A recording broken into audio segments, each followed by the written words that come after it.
Hello everyone, welcome back to my YouTube channel. Another useful and informative video which is about how to reset camera setting on any iPhone. So first of all, I will request to my all friends, please subscribe and share my YouTube channel.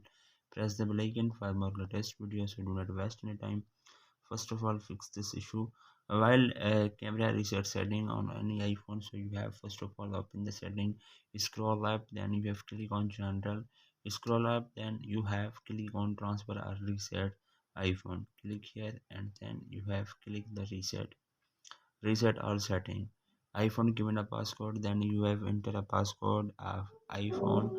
Do not lose any data on your iPhone, only reset the all setting of iPhone and camera reset setting.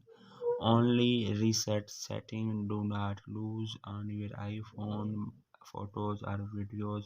Only camera resetting, and then your problem will be fixed, and proper working of camera on your iPhone. So then you have enter a passcode, then automatically set the reset setting of camera app on your iPhone. So hopefully guys, after watching this video you will all know. If you have any problem, so please let me know in the comments box. Thanks for watching, see you in the next video. Allah Hafiz.